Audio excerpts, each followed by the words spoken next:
पहा बेटा, कॅटलिस्ट मध्ये आपण होमोजिनियस कॅटलिस्ट आणि हेट्रोजिनियस कॅटलायसिस पाहिलंय. ज्या रिॲक्शन मध्ये रिॲक्टंट आणि कॅटलिस्टचा फेज सेम आहे तेव्हा त्या रिॲक्शन आपण नाव दिलं होमोजिनियस कॅटलिस्ट किंवा होमोजिनियस कॅटलायसिस रिॲक्शन. जिस रिएक्शन में रिएक्टेंट एंड कैटलिस्ट का फेज सेम है वो रिएक्शन होमोजीनियस है. और दूसरा हमने जो पार्ट लिए वो हेट्रोजीनियस कैटालाइसिस है. हेट्रोजीनियस कैटालाइसिस में क्या है, रिएक्टेंट एंड कैटलिस्ट का फेज डिफरेंट है. जैसे कि हमने एग्जाम्पल देखे. कौन सा एग्जाम्पल देखा sir, formation of ammonia by Haber process. Haber process मध्ये जेव्हा आपण अमोनिया तयार करतो बेटा तेव्हा काय होते, hydrogen in the form of gas है, nitrogen in the form of gas है, और उसके बाद कैटालिस्ट हमने कौन सा लिए, आयरन कैटालिस्ट घेतला, प्लॅटिनम कैटालिस्ट है. प्लॅटिनम ये सॉलिड के फॉर्म में बरोबर आहे आणि reactant in the form of gas आहे, म्हणून ही झाली हेट्रोजिनियस कॅटालायसिस रिएक्शन. आता या हेट्रोजिनियस कॅटालायसिस मध्ये एक्सप्लेन कशा पद्धतीने केलेलं आहे, थिअरी ऑफ हेट्रोजिनियस कॅटालायसिस मध्ये ओल्ड कन्सेप्ट काय सांगते बेटा, अकॉर्डिंग टू ओल्ड कन्सेप्ट काय ते पहले रिएक्टेंट जे ते त्या कॅटलिस्टच्या सरफेसवर जमा होते थे बेटा, एड्सॉर्ब होते, और एड्सॉर्ब होने के बाद उसका रेट ऑफ रिएक्शन इंक्रीज होता है. रिएक्शन का रेट वाढ़ता है बेटा. और एड्सॉर्प्शन एक्सोथर्मिक प्रोसेस है, हीट इवॉल्व होता है. हीट इवॉल्व होने की वजह से क्या हुआ, हमारे कैटलिस्ट की एक्टिविटी और बढ़ गई, rate of reaction again increases. हे अकॉर्डिंग टू ओल्ड कन्सेप्ट. त्याच्यानंतर दुसरी थिअरी कोणती बेटा, इंटरमिडिएट कंपाउंड फॉर्मेशन थिअरी आहे. त्याच्यामध्ये आपण काय पाहिलंय की ए आणि बी रिएक्टंट आहेत आणि हे ए बी रिएक्टंट पहिले काय होते तर या कॅटलिस्टच्या सरफेसवर जमा होते बेटा. जमा झाले म्हणजे काय झालं, त्यांनी त्याच्यासोबत बॉन्ड तयार केला बेटा. मग ते फिजिसॉर्प्शन रंदो या केमिसॉर्प्शन रंदो, मग फिजिकल फोर्स असू द्या या केमिकल फोर्स, पहिले जमा झाले, लूज बॉन्ड तयार केले. किसने, ए एंड बी, ये दोनों रिएक्टेंट ने.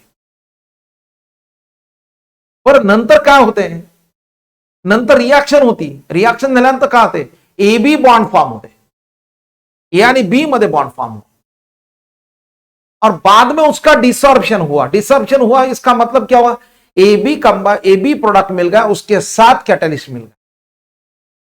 ही झाली तुमची काय, इंटरमिडिएट कंपाउंड फॉर्मेशन थिअरी. मग या दोन्हीचं कॉम्बिनेशन जी केलेली आहे ती कोणती आहे, मॉडर्न कन्सेप्ट आहे. झालं इथं. आता आजचा पार्ट कोणता पार्ट आपला पार्ट कोणता, important features of solid catalyst. Solid catalyst काय वैशिष्ट्य आहेत बेटा. अब सॉलिड कैटलिस्ट है या आप ऐसा बोलो हेट्रोजीनियस कैटालाइसिस में, आता काय काय येतं ते पहा बेटा. सॉलिड कैटलिस्ट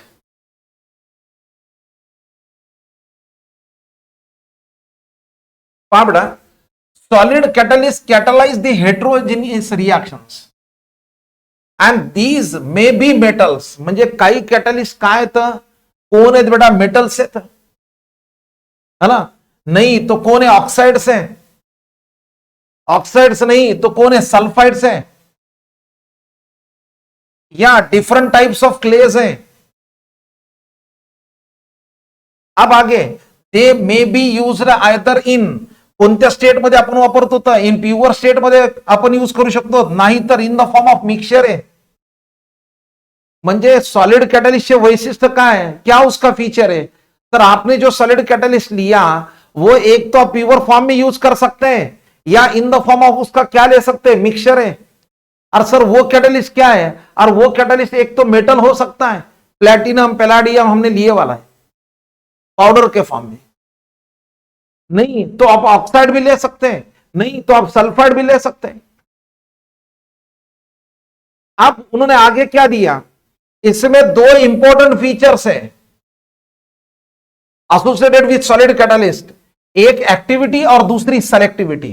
ये दो इंपॉर्टेंट फीचर्स है। आता एक्टिविटी काय आहे ते पहा बेटा। सबसे पहले एक्टिविटी, अब देखो एक्टिविटी में उन्होंने दिया क्या, it is the ability of the catalyst, एखाद्या कॅटॅलिस्टची एबिलिटी, पॉवर, टेंडन्सी आपण म्हणतो है ना, टू एक्सिलरेट, टू इंक्रीज, क्या इंक्रीज करना है, chemical reaction in case of कोणता ऍडसॉर्प्शन आहे। मग मला सांगा सॉलिड कॅटॅलिस्ट हेट्रोजिनियस कॅटॅलिस्ट काय वैशिष्ट्य आहेत बेटा, ऍक्टिव्हिटी तर पाहिजे ना कॅटॅलिस्टची। मला सांगा कॅटॅलिस्ट जर असेल तर रेट ऑफ रिएक्शन इंक्रीज होते हैं, जनरली क्या होता है, रेट ऑफ रिएक्शन क्या होता है, इंक्रीज होता है। अब यहां देखो, अब यहां hydrogen combines with oxygen to form H2O, बराबर है। अगर हमने कैटलिस्ट ही नहीं लिया बेटा, चलो इन एब्सेंस ऑफ ये रिएक्शन है, इन एब्सेंस ऑफ कैटलिस्ट है, अगर हमने कैटलिस्ट नहीं लिया तो उन्होंने क्या दिया, देखो यहां ये रिएक्शन ही नहीं होता इन एब्सेंस ऑफ, लक्षात आलं, कोणती रिएक्शन, जेव्हा तुम्ही फॉर्मेशन ऑफ H2O करायला बेटा। लेकिन अगर हमने कैटलिस्ट लिए तो कैटलिस्ट की वजह से या उसकी एक्टिविटी की वजह से ये रिएक्शन की स्पीड बढ़ गई, रिएक्शन वाढली बेटा, स्पीड वाढली। कितीनं वाढली त्याने काय दिलेले पहा बेटा,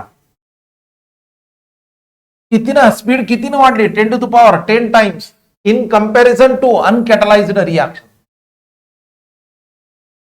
म्हणजे जेव्हा आपण इन अब्सेन्स ऑफ रिएक्शन करतो कॅटलिस्ट मध्ये आणि इन प्रेझेन्स ऑफ कॅटलिस्ट मध्ये जेव्हा रिएक्शन करतो, तर इन प्रेझेन्स ऑफ कॅटलिस्ट मुळे याची रिएक्शनचा रेट वाढला, किती टाइम्स वाढला बेटा,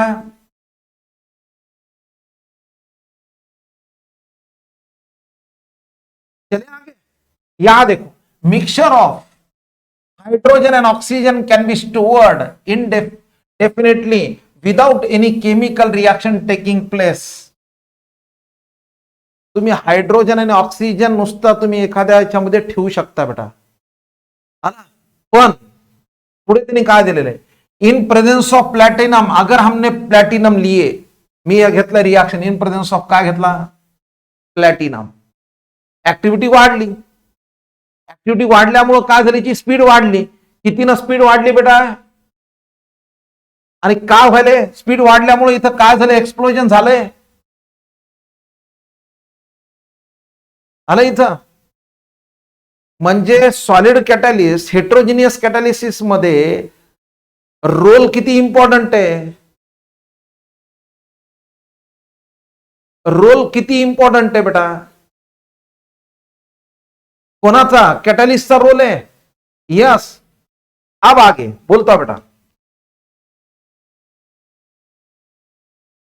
नंबर सेकंड, या पहला एक पार्ट देखेंगे यहां, चलो ये देखेंगे पहा।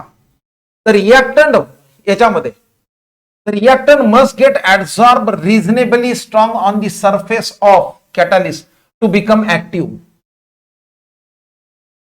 ऍक्टिव्ह होण्यासाठी पहिले ते रिएक्टंट त्या कॅटलिस्टच्या सरफेसवर जमा व्हायला पाहिजे ना, पहिले ऍब्सॉर्ब व्हायला पाहिजे ना, बरोबर आहे का, तरच आपण म्हणतो कॉन्सन्ट्रेशन इन्क्रीजेस, तरच आपण म्हणतो रेट ऑफ रिएक्शन इन्क्रीजेस बेटा। मग इथं त्यांनी तेच दिले बेटा, but not so strong that the adsorb molecule becomes immobile. अरे इतना भी एडसॉर्ब नहीं होना, इतना भी वो लूज बॉन्ड बनाना चाहिए, उसने स्ट्रॉंग नहीं बॉन्ड बनाना चाहिए। रिएक्टंट आणि कॅटलिस्ट मध्ये जर स्ट्रॉंग बॉन्ड झाला बेटा, तर दुसऱ्या रिएक्टंटला जागाच राहणार नाही ना जमा होण्यासाठी, इसलिए उन्होंने दिए वाला है, and no space is available for other reactant to get adsorb, that is the other reactant will get less opportunity to get adsorbed on the catalyst surface। हा ना, पहिली ऍक्टिव्हिटी आली क्लिअर बेटा. काय त्यांनी सांगितलंय की रिॲक्टंट या कॅटलिस्टच्या सरफेसवर पहिले जमा व्हायला पाहिजे. बरं, जमा झाल्यानंतर काय व्हायला पाहिजे, स्ट्रॉन्ग बॉन्ड फॉर्म नहीं करायला पाहिजे. अगर उसने स्ट्रॉन्ग बॉन्ड फॉर्म कर दिया तो क्या है, दूसरों जो रिएक्टेंट है उसको जगह ही नहीं रहेगा. आलं इथं. चला बेटा पुढे. नेक्स्ट आगे क्या दिया, हमको पता है ट्रांजिशन मेटल्स कौन से, D block element generally acts as a heterogeneous catalyst. Platinum D block element है, निकेल डी ब्लॉक एलिमेंट है, पैलाडियम डी ब्लॉक एलिमेंट है ना, and they acts as a क्या है, कैटालिस्ट है. चले आगे. For the hydrogenation reaction, hydrogenation क्या है, एडिशन ऑफ हाइड्रोजन है.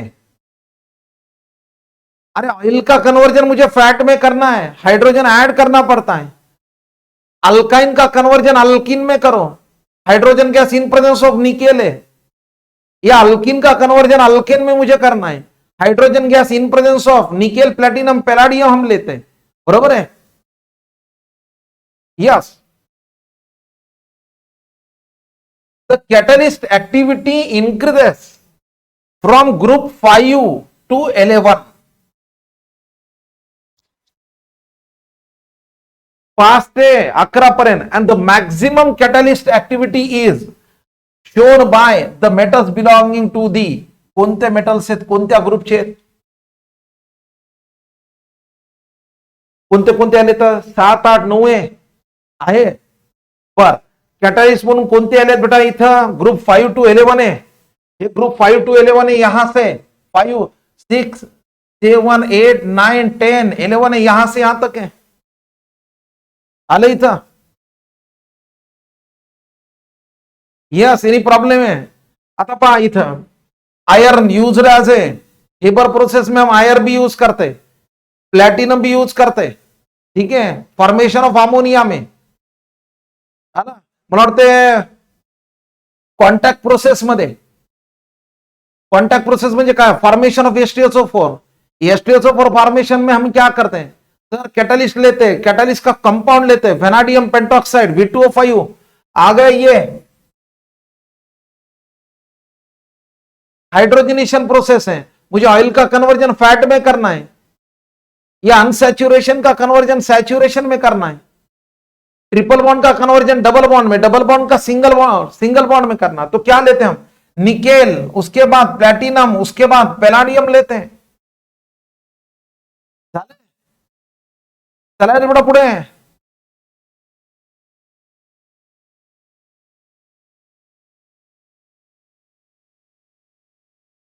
आता दुसरा पार्ट काय दिलाय पहा बेटा, नंबर 2, सिलेक्टिव्हिटी ऑफ कॅटलिस्ट. अरे कॅटलिस्ट सिलेक्ट करणं हे महत्वाचं आहे ना, बरोबर आहे ना, रिएक्शन मध्ये. आता इथं पहा, मला सांगा इथं सीओचं कन्वर्जन कशात व्हायलंय, सीओ इज कन्वर्टेड इनटू कशामध्ये, मीथेन. बराबर है. यहां देखो हमने सीओ का कन्वर्जन किसमें कर दिया, मिथेनॉल में कर दिया. दूसरा, यहां हमने सीओ का कन्वर्जन किसमें कर दिया, फॉर्माल्डिहाइड में कर दिया. पण कैटलिस्ट सिलेक्शन है महत्वाचं है ना बेटा. अगर हमने निकेल अगर लिए तो सीओ का कन्वर्जन किसमें होता है, तो मीथेन में होता है. अगर हमने कैटलिस्ट लिए कौन सा, यहां कॉपर एंड जिंक ऑक्साइड, क्रोमियम ऑक्साइड का मिक्सचर लिए,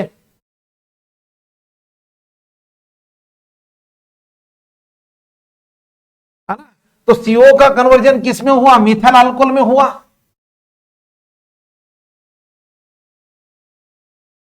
उसके बाद अगर सीओ का कन्वर्जन मुझे फॉर्माल्डिहाइड में करना है तो हमने क्या लिया, कैटलिस्ट, कॉपर घेतला बेटा.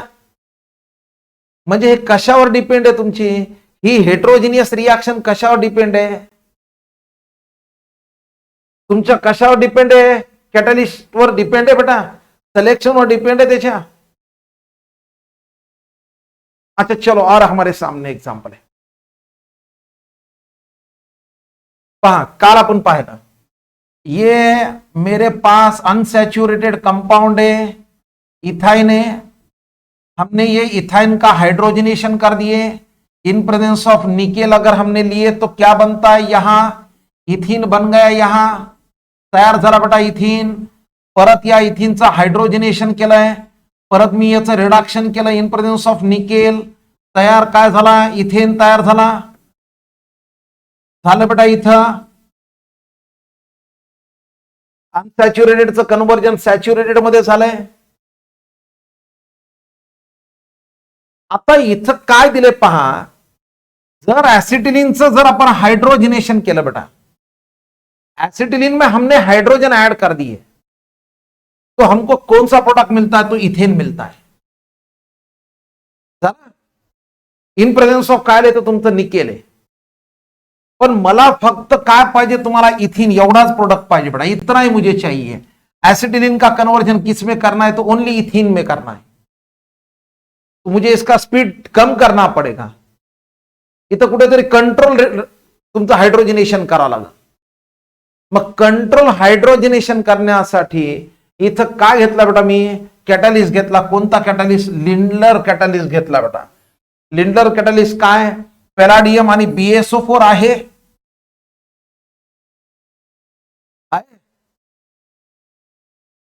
आणि हे पॅलाडियम आणि BSO4 सोबत मी एक कंपाऊंड घेतला, क्युनोलिन आहे किंवा सल्फर आहे।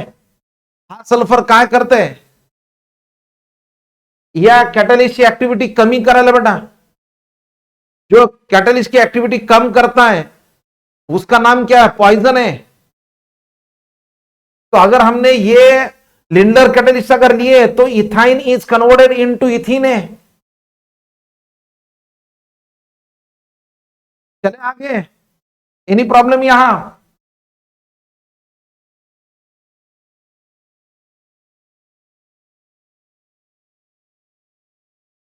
इथपर्यंत एक पहिला कोणता होता, तुमचे फीचर्स काय होते बेटा, पहिला होता ऍक्टिव्हिटी होता, आणि दुसरी कोणती होती, सिलेक्टिव्हिटी होती। चालायचं पुढे, आता सगळ्यात महत्वाचा पार्ट आहे zeolite and shape selective catalyst, best part आहे बेटा। पहा आता याच्यात दिले का, पहा बेटा, zeolite is a name given to some silicates of metal. लक्षात ठेवा, silicon oxygen, yes, silicon oxygen आणि काही मेटल्स कंबाईन जेव्हा होते तेव्हा पण त्याला काय म्हणत होतं, ॲल्युमिनो सिलिकेट्स। सिलिकॉन ऑक्सिजन सिलिकॉन म्हणजे मिनरल्स, ज्याला आपण सगळ्यात सोपं म्हणू शकतो। ते मिनरल्स कोणता घेतला बेटा, तर इथं आपण एक घेतलेला जिओलाइट। या जिओलाइटचा एक फॉर्म्युला दिलाय बेटा, हे लक्षात ठेवा, हे फॉर्म्युला आहे। या फॉर्म्युल्यामध्ये इथं एन काय, N is the charge on metal cation. या मेटल कॅटायन वरचा इथं चार्ज, एन म्हणजे हे मेटल एम म्हणजे, ठीक है। उसके बाद Z is the number of molecules of water present, हे Z किती वॉटर प्रेझेंट येतं, वॉटरचे मॉलिक्युल्स। त्याच्यानंतर मेटल कॅटायन, मेटल कॅटायन कोणतं आहे, जिओलाइट। फॉर्मेशन युजली कोणते कोणते मेटल कॅटायन तुम्ही घेऊ शकता, एक तर सोडियम, पोटॅशियम किंवा कॅल्शियम। कशामध्ये, जिओलाइट मध्ये, ठीक है। अब आगे ये उसका स्ट्रक्चर दिया उन्होंने। आता या जिओलाइट बद्दल लक्षात ठेवा, हे जिओलाइट जी येते हायड्रेटेड फॉर्म आहे, आणि या जिओलाइटचा उपयोग कशासाठी येते बेटा, तर युजिंग, कशासाठी यूज होते, तर आपल्याला वॉटरची जर सॉफ्टनेस हार्डनेस कमी करायचं असेल तर आपण जिओलाइटचा यूज करतो बेटा। म्हणजे इथं त्यांनी दिलेलं आहे for removing hardness of water. बरं मला सांगा, दोन प्रकारचे पाण्यामध्ये आपल्याला माहिती आहे पाणी, एक हार्ड वॉटर आणि दुसरं सॉफ्ट वॉटर। आपल्याला जे महानगरपालिकेचा जे पाण्याचा सप्लाय जे ते सॉफ्ट वॉटर बेटा, ठीक आहे। पण आपण घरी जे मोटर लावून पाणी घेत होतं ते काय असते तर हार्ड वॉटर आहे, त्याच्यामध्ये काही सोल्युबल आयन्स आहेत बेटा. ना मग आता याची हार्डनेस जर कमी करायची असेल तर आपण यूज कोणाचा करतो तर या जिओलाइटचा करतो. म्हणून इथं त्यांनी दिलेलं आहे पहा, जिओलाइट काय हायड्रेटेड फॉर्म आहे and is used in ion exchanger in removing the hardness of water. मला जर वॉटरची हार्डनेस कमी करायची असेल तर मी काय घेतो तर जिओलाइट घेतो बेटा. आणि जिओलाइट काय करते, आयन एक्सचेंज करते बेटा इथं. यस, अगर आपने ये जियोलाइट को अगर हीट कर दिया, हाइड्रेटेड फॉर्म में बेटा, अगर ये आपने जियोलाइट को अगर आपने हीट कर दिया तो हीट करने के बाद उसमें से वाटर चले जाता है, डिहायड्रेट हो जाता है. आता त्या जिओलाइटला जर तुम्ही हीट केल्यानंतर मला सांगा वॉटर गेल्यानंतर त्या ठिकाणी पोर्स राहणार आहेत, छोटे छोटे होल तयार होणार आहेत. बराबर है, वही उन्होंने दिए वाला है. However, if these are heated in vacuum for sometimes, अगर हमने हीट कर दिया तो हीट करने के बाद they lose the molecules of water and get dehydrated. Dehydration झालं, पोर्स तयार झाले, cavities are formed at the place where water molecules were present है. और उसके बाद they become highly porous and can act as a catalyst. म्हणजे zeolite आधी काय पहा, हाइड्रेटेड फॉर्म है कोणाचा, एल्यूमिनोसिलिकेटचा. अगर हमने उसको हीट कर दिया तो उसका डिहाइड्रेशन होता है, वाटर रिमूव हो जाता है. वाटर रिमूव होने के बाद उसके जगह वाटर मॉलिक्यूल्स के जगह वहां एक स्पेस है, पोर्स फॉर्म हुआ. आलं इथं. आणि मग आपण ते काय म्हणून यूज करू शकतो बेटा, काय म्हणून यूज करायला होतं आपण त्याला, कैटालिस्ट म्हणून यूज करायला. ठीक है, अब यहां दिए वाला देखो, यहां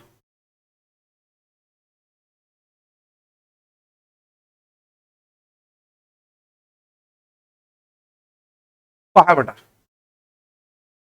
आलं तयार झाले पोर्स. यस,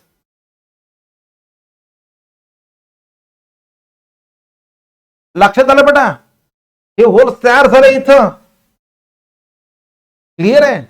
अब देखो, अब ये जो पोर्स है उनकी साइज कितना है, वाटर तो चलेगा, पोर हो गई, यहां पोर्स फॉर्म हो गए. अब देखो यहां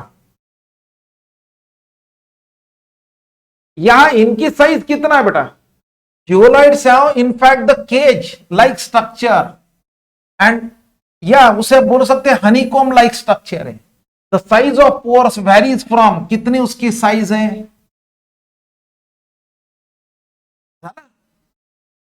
200 पिकोमीटर ते किती आहे, 740 है, 740 पिकोमीटर है. अब उसके बाद आगे देखो, it may be noted that only the reactant molecule of particular size end shape enter these pores या सीवेज म्हणजे जाळी and get absorbed and participate in the reaction. आता मला तुम्ही सांगा बेटा, त्याची साइज आहे 200 पिकोमीटर ते 740 है, ठीक है, आणि एखादा रिएक्टेंट आहे. अब मुझे बात बताओ, रिएक्टेंट की साइज अगर बहुत ही ज्यादा है, बहुत ज्यादा साइज है उसकी, इससे ज्यादा साइज है, तो वो भी हमको नहीं चाहिए, वहां अच्छा एब्जॉर्प्शन नहीं होगा. अगर रिएक्टेंट की साइज बहुत ही कम है तो वो तो पोर्स के अंदर चले जाएगा. म्हणजे पर्टिक्युलर साइज आणि शेपच पाहिजे का नाही, कशाचा बेटा, रिएक्टंटचा. म्हणून इथं काय दिलेलं आहे पहा, if reactant molecules are bigger size, रिएक्टंटची साइज जर जास्त आहे, they will not enter या accommodate in the pores, बसणारच नाही त्याच्यावर.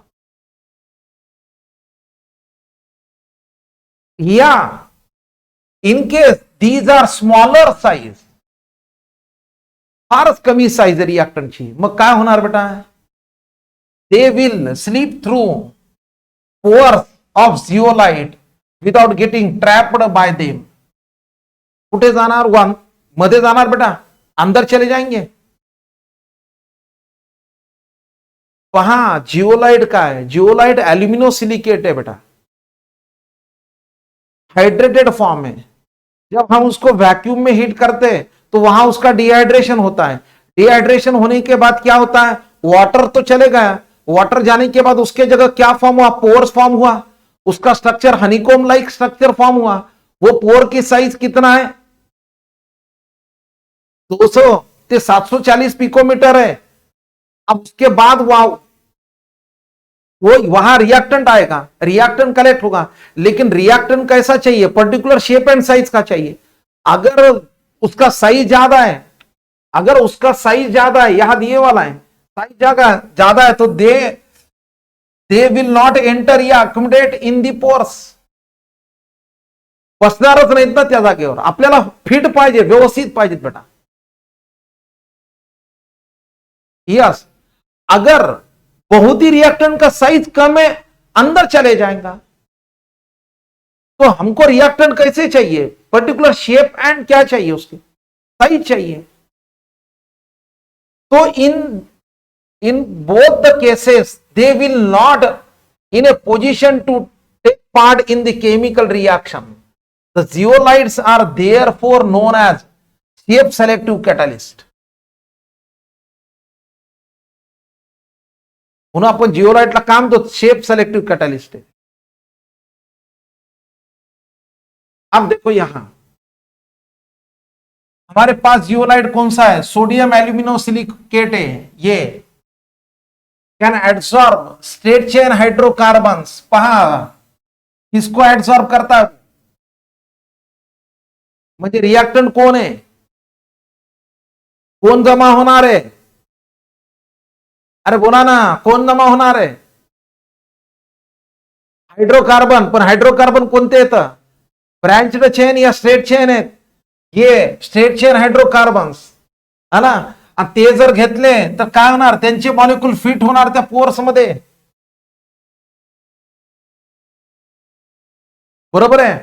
पर पुढे ब्रँच्ड हाइड्रोकार्बन्स, ब्रँच्ड हाइड्रोकार्बन्स क्यों नहीं ले सकते? ड्यू टू क्या है उसका? स्मॉलर साइज की वजह से. ठीक है. दूसरा aromatic hydrocarbons because of bigger size. अरे हाइड्रोकार्बन में एरोमेटिक हाइड्रोकार्बन भी नहीं चलता, स्ट्रेट चेन हाइड्रोकार्बन चलता है, वो फिट होता है वहां. ब्रँच्ड चेन हाइड्रोकार्बन भी नहीं चलता. अरे इथं do not fit into the pores या sieves. That is why shape selective catalyst या zeolites are specific in nature. अरे हे स्पेसिफिक आहे ना, बरोबर आहे का? अरे ते स्पेसिफिक कशासाठी आहे मला सांगा? स्मॉलर साइज चालती रिएक्टंटची? नाही. लार्ज साइज चालती, बरोबर आहे. म्हणून आपण इथं काय? अरे सर वो स्पेसिफिक आहे, यहां स्पेसिफिक इन नेचर आहे. म्हणून काय दिलंय? The reactions which are carried out with the help of these zeolites are known as कोणते कॅटलिस्ट आहे? शेप सेलेक्टिव्ह कॅटलिस्ट आहे. म्हणजे ज्या रिएक्शन मध्ये तुम्ही यांचा यूज करता बेटा, इनका यूज लेते हो, तो वो रिएक्शन को हमने नाम क्या दिया? Shape selective catalyst. बराबर है. चलिए आगे. अब देखो definition. The catalytic reactions which depends upon the pore structure of catalyst and the size of reactant and product molecules is known as shape selective catalyst. आलं इथं? आलं का बेटा? काही प्रॉब्लेम? झोपू नका, कंट्रोल करा, बरोबर आहे. चला Before using them as a catalyst, zeolites are heated in a vacuum to remove molecules of hydration, water. As a result, the pore becomes vacant and the molecules of the reactant can be accommodated in them.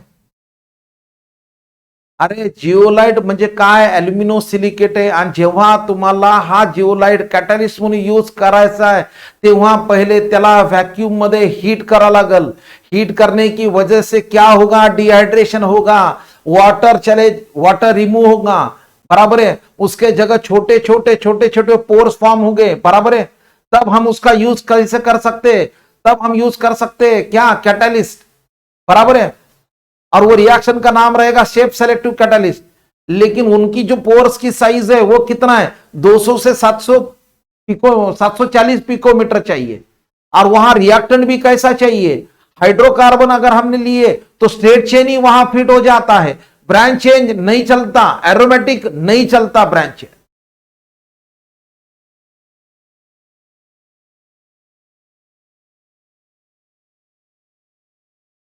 आता पहा इथं याचा फायदा काय आहे? Zeolites are quite helpful as a catalyst in the petrochemical industries for carrying out cracking of certain hydrocarbon. आपल्याला याचा उपयोग कशासाठी होते? तर आपल्याला पेट्रोकेमिकल्स म्हणजे फॉर एक्झाम्पल पेट्रोलची प्युरिटी आपण येणं फाइंड आउट करू शकतो. पेट्रोलची प्युरिटी आणि पेट्रोलची प्युरिटी जे फाइंड आउट करतो, ज्या स्केलला आपण फाइंड आउट करतो वो स्केल कौन सा है? वो ऑक्टेन नंबर है या ऑक्टेन स्केल है. ऑक्टेन नंबर म्हणजे काय? प्युरिटी आहे फाइंड आउट करायची. कशाची? पेट्रोलची. वहां उसका यूज होता है बेटा. आप दिया क्या? देखो, in the presence of zeolite. कौन सा जियोलाइट है? ये जियोलाइट है ZSM5. इसका उन्होंने फार्मूला दिए वाला है, ठीक है. अब ये अगर हमने जियोलाइट अगर लिए तो methanol is converted into petroleum product में कन्वर्ट हुआ. मिथेनॉलचं कन्वर्जन कशात झालंय बेटा? गॅसोलीन मध्ये झालंय. आगे आगे उन्होंने क्या दिया?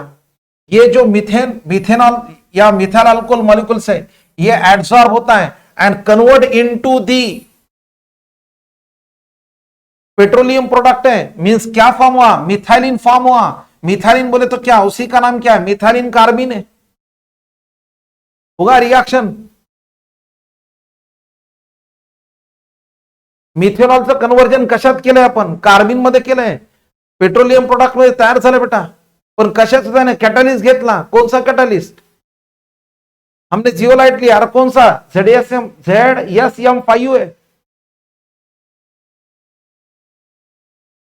अब these carbons then unite in number of ways to form a mixture of hydrocarbons such as methane. बाद में क्या होता है? बाद में वो बहुत सारे क्या होते हैं? कंबाइन होते हैं. और कंबाइन होने के बाद क्या फॉर्म करते हैं? Methane, ethane, isobutane, N heptane, isooctane, benzene, toluene, ये सब फॉर्म होते हैं. After the completion of the reaction, these products are dissolved and loose. The sewage and fresh molecules of alcohol are accommodated. परत तीच process continue. जमा झालेला परत काय होणार? डिसॉर्ब होणार. मग परत त्याचा उपयोग काय होणार? कॅटलिस्ट म्हणून यूज होणार बेटा, ठीक आहे. Zeolites are effective for removing a permanent hardness of water by chloride and sulfates of calcium and magnesium. मी तुम्हाला सांगितलं की वॉटरची जर आपल्याला हार्डनेस कमी करायचा असेल तर आपण कशाचा यूज करतो? तर जिओलाइटचा यूज. लक्षात आलं बेटा? बर, इम्पॉर्टंट फीचर कॅटलिस्टचे काय काय पाहिले? पहिला एक्टिविटी है, दूसरा सेलेक्टिविटी है, तीसरा शेप सेलेक्टिव कैटलिस्ट है। चलो मैंने ऐड कर दिया इसमें, बराबर है। एक्टिविटी में हमने देखे कि sir in absence of and in presence में फर्क क्या है, 10 to the power 10 times reaction का रेट बढ़ता है, म्हणजे in presence of catalyst speed बढ़ता है। सेलेक्टिविटी पे भी डिपेंड है, आपने कौन सा कैटलिस्ट नहीं है। अरे सीओ का कन्वर्जन हम मीथेन में भी कर सकते हैं, सीओ का कन्वर्जन हम एल्डिहाइड में भी कर सकते हैं, लेकिन आपने लिया कौन सा कैटलिस्ट उस पर डिपेंड है। तीसरा, सर हमारे पास तो एक ऐसा कैटलिस्ट है जिसका नाम क्या है, वो जियोलाइट है। अरे ये जियोलाइट क्या है, ये एल्यूमिनोसिलिकेट है सर, ये मिनरल्स है, सिलिकॉन, एल्यूमिनियम और ऑक्सीजन मिनरल्स है। अब ये zeolite acts as a catalyst कब है, जब हमने वैक्यूम में ये जियोलाइट को हीट कर दिया तो उसका डिहाइड्रेशन होता है। डिहाइड्रेशन होने के बाद वहां क्या होता है, पोर्स फॉर्म होते, पाणी निघून गेलं ना मग छिद्र होणार ना। त्याची साइज किती है, 200 से 740 पिकोमीटर है। अब यहां हमको कैसा कैटलिस्ट, कैसा रिएक्टेंट चाहिए, अगर स्मॉलर साइज है वो भी नहीं चाहिए, अगर लार्जर साइज है तो वो भी नहीं चाहिए। कैसा चाहिए, फिट होना चाहिए उसमें। तो ऐसा कौन सा है, ऐसा हाइड्रोकार्बन है, स्टेट चेन हाइड्रोकार्बन है, ब्रांच चेन हाइड्रोकार्बन नहीं चलता, एरोमेटिक हाइड्रोकार्बन वो भी नहीं चलता। और सर याचा उपयोग कायसाठी आहे, सर पाणी मध्ये काय काही सोल्युबल इम्प्युरिटीज आहेत बेटा। आपण पाहणार आहे, सरळ तुम्हाला सरळ लक्षात येतं ना की आपल्याकडे जर ह्या मोटरचं जर पाणी असतं तर आपण त्याच्यामध्ये कधी कधी काय टाकतो, तर ती तुरटी टाकतो का नाही। मग तुरटी टाकल्यामुळं काय होते बेटा, अपन होतो सर खाली खाली गाळ तैयार झाला, बराबर है ना। क्या हुआ, जो सोल्युबल इंप्योरिटीज थे वो क्या हो गए, नीचे आ गए, हार्डनेस कम कर दिया ना हमने, बरोबर है का। पर तुमच्या घरी आरो लावलेला असते ना, काय करते, हार्डनेस कम करता ना वो, वही तो दिए वाला है। आणि या जिओलाइटचा उपयोग कशासाठी आहे, पेट्रोलियम प्रोडक्ट्स आहे। आणि हे जर लार्ज नंबर तुम्ही कंबाइन केले हे कार्बिन्स, तर काय मीथेन, इथेन, बहुत सारे हाइड्रोकार्बन फॉर्म हो सकते। बस इतना ही दिए वाला है। बसलं का डोक्यात, बोला आता।